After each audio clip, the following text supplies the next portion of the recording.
From the dark truth about why minions never take off their goggles to massive plot holes buried in the franchise timeline, today we're breaking down 10 hidden things you didn't notice in Despicable Me and Minions. But first, if you love the Despicable Me franchise, drop a Minion emoji. And if you're obsessed with these movies, make sure to hit that subscribe button.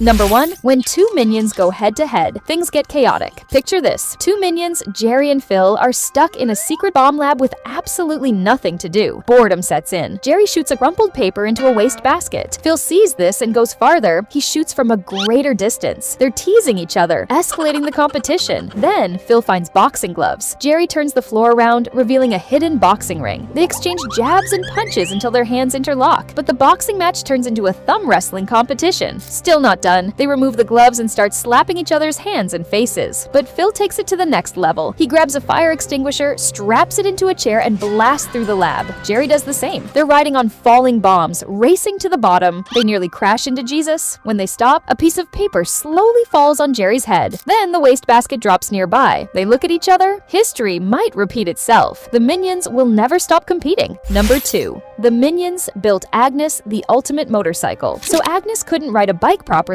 and the Minions decided to help. They started by installing training wheels, but they had a better plan. While Agnes trained physically, the Minions were secretly modifying her bike. They revealed their creation, a full unicorn motorcycle. Agnes was hyped. She caught up with her friends and showed it off. But then, a jewel thief stole the ice cream van. Agnes geared up, activated her gear, and chased after the van. During the chase, one of her motorcycle parts detached, hit the van, and stopped it. Agnes immediately activated her parachute as her motorcycle crashed into the ice cream truck. The cops caught the thief. Agnes got her ice cream. The Minions got the jewels. Her motorcycle was destroyed, but Agnes didn't care. She actually preferred her old bicycle with the coolest Minion modification. That's the real prize. Number 3. Gru's age timeline has a massive plot hole weight. This doesn't add up. We're told Gru was born in 1960. In Minions, Rise of Gru, he mentions being 11 years old. But here's the problem. When he goes to the cinema, he's watching Jaws. Jaws was released in 1975. Do the math. If Gru was born in 1960 and Jaws came out in 1975, he would be 15 years old. Not 11. That's a 4-year discrepancy that the movies never explain. Either Gru's birth year is wrong, or his stated age in Rise of Gru is wrong. The filmmakers left this plot hole hanging, and it's one of the first timeline issues that fans caught immediately. Number 4. 4 hidden Easter eggs in Despicable Me. 2. Did you catch all of these? Easter egg number 1. When Lucy tases Gru, his body convulses in a very specific way. That motion is the disco dance from Saturday Night Fever. It's a hilarious callback hidden in plain sight. Easter egg number 2. After Gru falls unconscious from the taser, he drops his freeze ray. But moments later, the freeze ray has completely disappeared. No explanation, it just vanishes. Easter egg number 3. While the Minions are at the beach, look closely at a sandcastle in the background. There's a green flag with the El Macho logo on it. That's a hint about who the real villain is before the movie fully reveals it. Easter egg number 4. When Gru helps a family of ducks cross the street, those ducks are the exact same model used in Illumination's later film, Migration. 4-layer details that most people completely miss. Number 5. The dark truth about Minions' goggles. This is genuinely unsettling. Most people think Minions wear goggles just to see better or stay safe during experiments, but the real reason is way darker, and it explains why every Minion has them, no matter what. Here's the thing, in the first Minions movie, they already had goggles when they first came out of the sea, long before Gru made them anything. So, where did the goggles come from? Some people thought Gru made them, but that's not it. The goggles might actually be part of their bodies,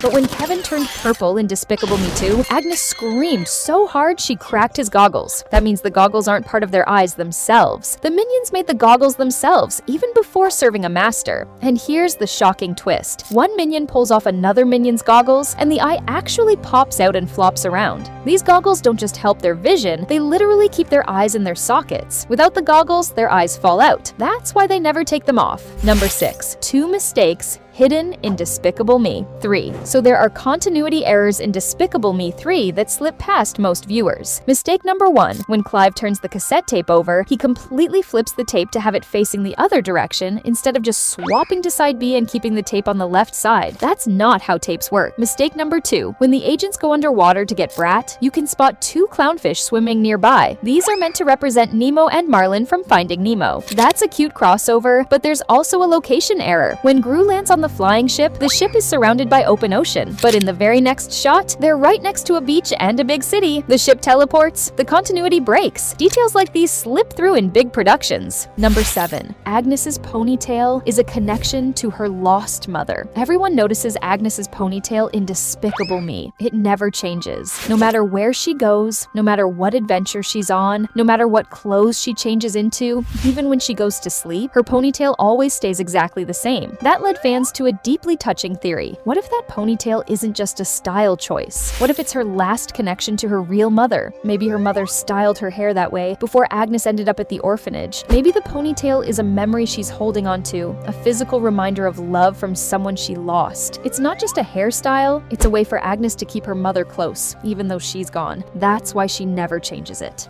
Number 8. 3 hidden details in the Minions movie. Did you spot all of these? Detail. Number 1. After the Minions make their way out of a manhole, men are seen stepping on the cover while the Minions hold it up. This is a direct reference to the iconic picture of the Beatles walking across the street for their album cover. It's a subtle pop culture nod. Detail number 2. As the Minions try to get to England, they end up hitching a ride on the wings of an airplane. But one lucky Minion was smart enough to get an actual seat inside the plane. Everyone else is clinging to the exterior. Detail number 3. After Stuart finds guitars in the treasure room, he's drawn to one in particular. This is the classic guitar that Jimi Hendrix was known to play. You can spot his signature at the bottom of the guitar. 3 Easter eggs packed into one adventure. Number 9. Otto mirrors Mac in a Hidden Cars crossover. So there's a detail that connects Despicable Me to Pixar's Cars universe. In Minions, Rise of Gru, during the highway scene, Otto rides on the back of a motorcycle guy. Otto makes some funny faces in the reflection of a tanker trailer's rear.